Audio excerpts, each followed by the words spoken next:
National award is given for a recognition of excellence, not of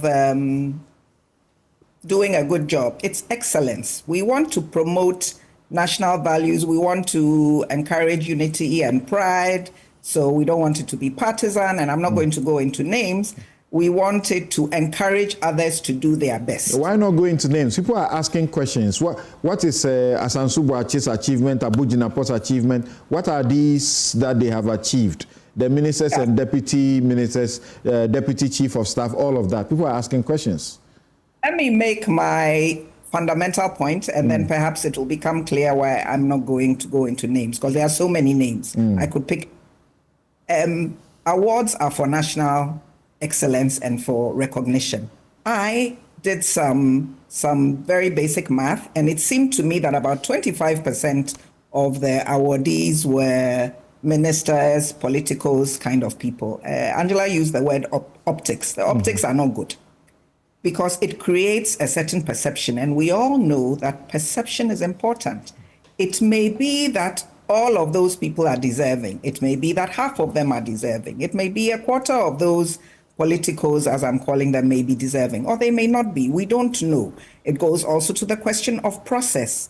But there is a potential for bias.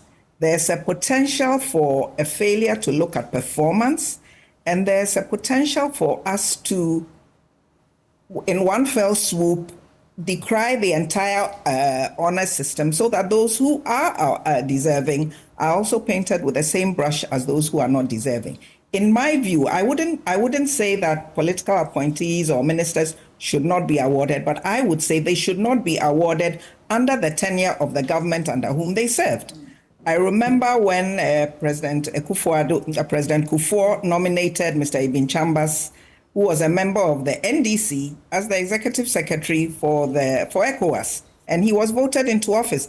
This is the kind of action that we want to see, that you are so excellent that even a government under whom you did not serve and the people of Ghana also can have a say in nominating you for appointment. Let me say, for being awarded, let me say that awards these days have become highly politicized. It is not only a national award, sadly.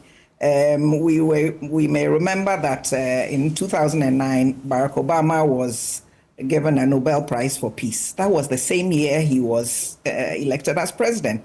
Some of us thought, allow the man to serve as president for a while. Let's see what he can do before you give him such a nomination. The Nobel Prize Committee, it was a bit political. I remember when both Mandela and de Klerk received Nobel Prize in 1993. Some of us thought de Klerk did not deserve it. He was pushed into changing a system of apartheid in South Africa. He didn't wake up one day and say, "This is a wicked system, let me change it." So I didn't. He was deserving.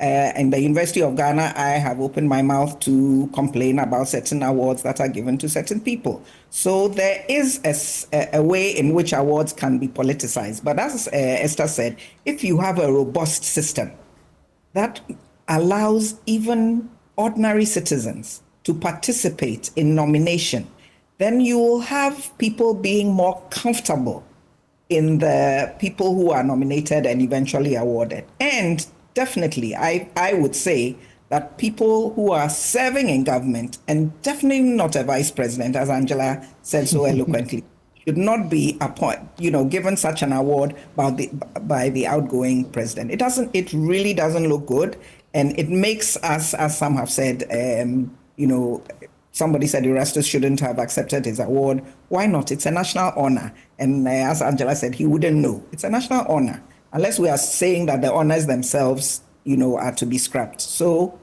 the incoming government, we do know, and Joyce, I'm not happy with comparisons. We are moving forward. Let's not say, not fair, these ones did this and they did that. We are moving forward. We do not want to see the NDC repeat any of these things. What has happened in the past is 2025. It's a new year. It's an opportunity for us to move forward and not to say the MPP did this, and so don't shout at us. They did 50% harm. We are doing only 33%, and so be kind to us. No, we don't have time for that. We don't have energy for that. We want to move forward and see you guys do a good job, a better job, and give people hope. So, Prof, what would be